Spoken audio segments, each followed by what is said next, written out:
আজ 5ই জানুয়ারি পশ্চিমবঙ্গের মুখ্যমন্ত্রী মমতা ব্যানার্জির ৭১তম জন্মদিন উপলক্ষে বীরভূমের কঙ্কালীতলায় বিশেষ কর্মসূচির আয়োজন করা হয়। অনুষ্ঠানে উপস্থিত ছিলেন নানুর বিধানসভার বিধায়ক বিধানচন্দ্র মাঝি, বীরভূম জেলা পরিষদের সভাধিপতি ফাইজুল হক ওরফে কাজল শেখ, প্রাক্তন বিধায়ক নরেশ বাউরি সহ তৃণমূল কংগ্রেস নেতা নেত্রী এবং কর্মীবৃন্দ। সভাধিপতি কাজল শেখ সকলের সঙ্গে নিয়ে কঙ্কালী মায়ের মন্দিরে বিশেষ পুজো দেন এবং মুখ্যমন্ত্রী মমতা ব্যানার্জির দীর্ঘায়ু এবং সুস্থতা কামনা করেন।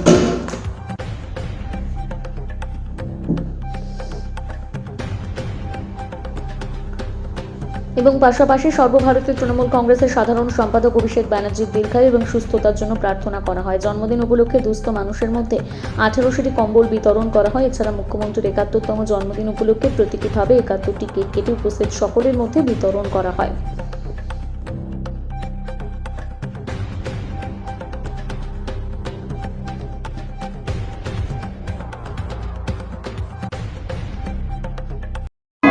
দেখুন, আমাদের আজকে বাংলা মায়ের জন্মদিন, বাংলা বাঘিনীর জন্মদিন। যিনি পিছিয়ে পড়া বাংলাকে এগিয়ে নিয়ে গেছেন, বাংলার বুকে কাটাকাটি খুনোখুনি রাহাজানি যিনি বন্ধ করেছেন, উন্নয়নের পথে সারা বাংলার মানুষকে যিনি হাঁটতে শিখিয়েছেন, সেই মায়ের আজ জন্মদিন।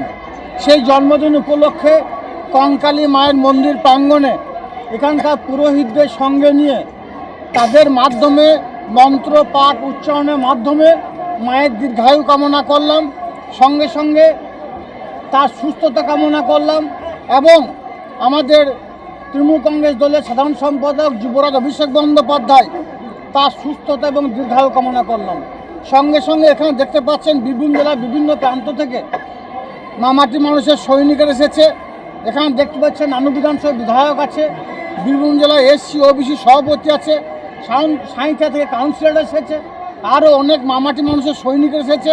নানুর বিধানসভার বিভিন্ন প্রান্ত থেকে আমার কন্যাশ্রী বোনেরা এসেছে। তাদেরকে সকলকে সঙ্গে নিয়ে পুজো পাঠের সঙ্গে সঙ্গে আমরা এখানে পায়েস দেওয়া হলো, সকলকে পায়েস খাওয়ানো হলো, তারপরে সকলকে কেক খাওয়ানো হলো। ৭১টি কেক কাটা হয়েছিল এবং ৭১টি পুজোর ডালি নিয়ে মন্দির প্রাঙ্গণে গিয়েছিলাম। এরপর 1800টি কম্বল বিতরণ করা হবে দুস্থদের জন্য। এভাবেই আজকের দিনটা আমরা উদযাপিত করতে চাই বাংলা মায়ের জন্য।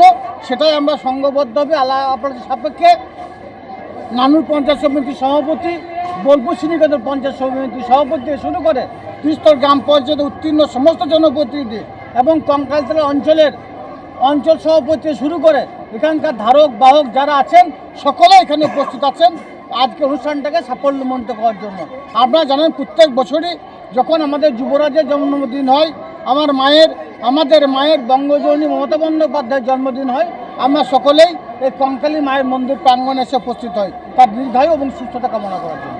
দুস্থ মানুষদের ভেতরে কতজনের ভেতরে কম্বল বিতরণ করলেন? 1800 জন দুস্থ মানুষকে কম্বল এখান থেকে বিতরণ করা হচ্ছে। যদিও এটা আমরা প্রতিনিয়ত এখান থেকে করে থাকি, কিন্তু আজকে আমাদের কাছে বিশেষ দিন। সেই বিশেষ উপলক্ষে মমতাময়ী মা মমতা বন্দ্যোপাধ্যায়ের জন্মদিন উপলক্ষে আমরা 1800 জন দুস্থ পরিবারের হাতে কম্বল তুলে দিলাম। খাওয়ার ব্যবস্থা করা হয়েছে? সেটাও আছে। এখানে দুপুরে খাওয়ার ব্যবস্থা প্রতিনিয়ত হয়ে থাকে, আজকে তার একটু বাড়তি অর্থাৎ বেশি সংখ্যক লোককে খাওয়ানো হবে। দাদা, প্রধানমন্ত্রী ও মুখ্যমন্ত্রীকে জন্মদিনের শুভেচ্ছা জানিয়েছে।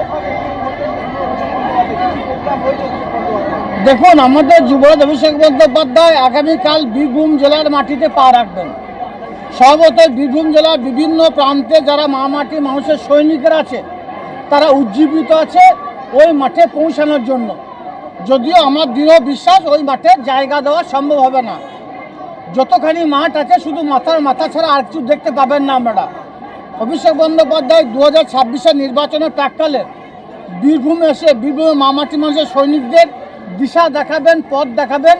তিনি যে দিশা দেখাবেন, যে পথ দেখাবেন, সেই পথেই 26-এর নির্বাচন হবে। মমতাময়ী মা মমতা বন্দ্যোপাধ্যায় যে জনমুখী প্রকল্পগুলো বাস্তবায়িত করেছেন সেই প্রকল্পগুলোই আমাদের হাতিয়ার হবে এবং উন্নয়ন এবং অভিষেক বন্দ্যোপাধ্যায়ের দিশা এবং পথ আমাদের সেই পথে আমাদেরকে পরিচালিত করবে। সেই পথেই আমরা 26-এ নির্বাচন করব। বীরভূম জেলার যে 11টা সিট আছে 11তে জোড়া ফুল ফুটবে, বাকিরা সর্ষের ফুল দেখবে। লোক এখন আমাদের আইডিয়ার বাইরে। আমরা এখনো পর্যন্ত কোনো হিসাব ঠিকঠাক পাচ্ছি না। যত দিন যাচ্ছে লোক সংখ্যা ততই বেড়ে চলেছে।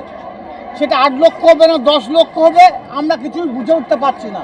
এটা আমাদের দৃঢ় বিশ্বাস আছে সকল মানুষ মামাটির সৈনিকেরা ওই সভাস্থলে গিয়ে জায়গা পাবে না, পৌঁছতে পারবে না। যত সংখ্যক মানুষ মাঠে থাকবে তার 3 থেকে 4 গুণ মানুষ মামাটির সৈনিক মাঠের বাইরে থাকবে। আমার কথাটা মিলিয়ে নেবেন, প্রয়োজনে ড্রোন ক্যামেরা নিয়ে যাবেন, শ্যুট করে দেখে নেবেন। দেখুন, এই অভিষেক বন্দ্যোপাধ্যায় সর্বভারতীয় তৃণমূল কংগ্রেস দলের সাধারণ সম্পাদক। তিনি কার সঙ্গে বসবেন, কি নির্দেশ দেবেন, কি পছন্দ দেবেন, কার কার সঙ্গে দেখা করবেন, সে বিষয়গুলো সম্বন্ধে আমরা এখনও অবহিত নই। অবশ্যই উনি আগামীকাল আসছেন, তাই রাত্রের মধ্যে আমরা জেনে যাব, জেনে গেলে আপনাদেরকে জানিয়ে দেওয়া হবে। সোনালী বিবির সঙ্গে দেখা হওয়ার কোনো কথা আছে? দেখা করা করবে এই ধরনের খবর যেমন আপনাদের কাছে আছে, আমাদের কাছে আছে। কোথায় করবেন, কিভাবে করবেন, সেগুলো আমরা সঠিকভাবে বলতে পারবো না। একটা উপর থেকে নির্দেশ আছে, অভিষেক বন্দ্যোপাধ্যায় একটা প্রোটোকল আছে, সেই প্রোটোকলের বাইরে আমরা যেতে পারি না। তিনি দেখা করবেন সেটা আপনিও জানেন, আমিও জানি। কিভাবে করবেন, কোথায় করবেন সেগুলো জানা নেই, তবে দেখা করবেন এটা আমাদের কাছে খবর আছে। দাদা, এসআইআর নিয়ে এখনো মানুষকে ভোগান্তির মুখে পড়তে হচ্ছে। এসআইআর নিয়ে এখনো বয়স্কদেরকে ভোগান্তির মুখে পড়তে, এটা কিভাবে দেখছেন? এর থেকে বড় দুঃখজনক কারণ, দুঃখজনক বিষয় আর কিছু আছে বলে আমি মনে করি না। বাংলার মানুষ, বাংলার গণতন্ত্রপ্রিয় মানুষ, বাংলার ভোটার, তারা যেন তাদের সাংবিধানিক অধিকার প্রয়োগ করতে না পারে, তারা যেন তাদের গণতান্ত্রিক অধিকার প্রয়োগ করতে না পারে, এর জন্য বিজেপির এটা একটা ষড়যন্ত্র বলে আমি মনে করি। এর আগেও বিজেপি বিভিন্ন ধরনের ষড়যন্ত্র করেছে, এনআরসি করেছে, সিএ করার চেষ্টা করেছে, লাভ হয়নি।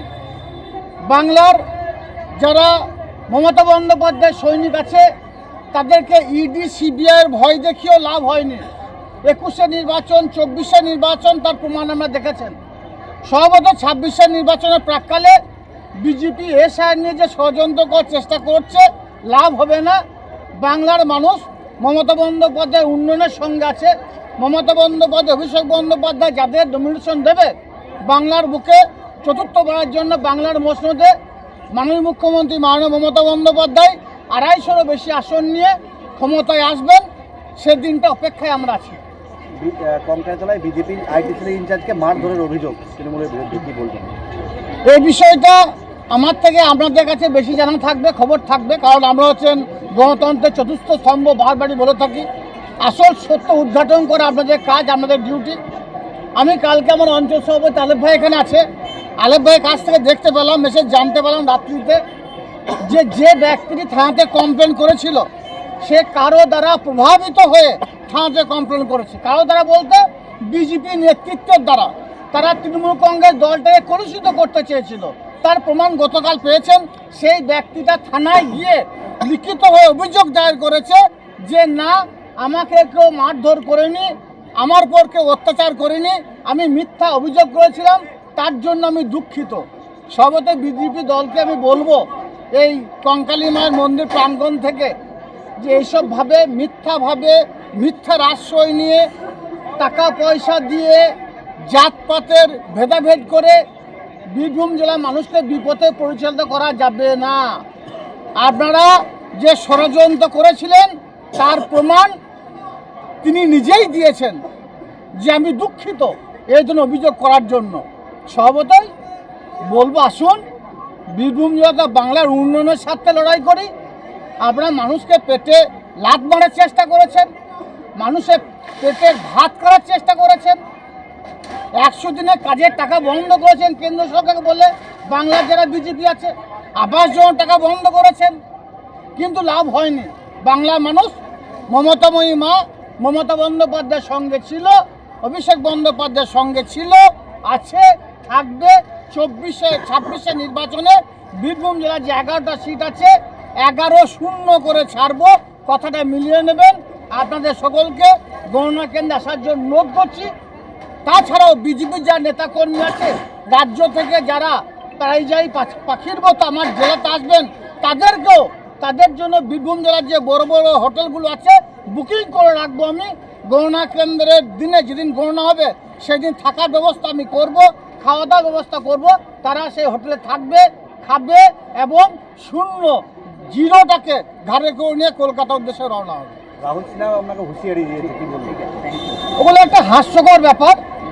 রাহুল সিনহা যে একটা পঞ্চায়েত নির্বাচনে, পঞ্চায়েত সমিতি নির্বাচনে, জেলা পরিষদে, এমএলএ এমপিতে 18 বার দাঁড়িয়ে গোহারা হেরেছে, সেই মানুষের প্রশ্নের জবাব কাজল শেখ দেবে না।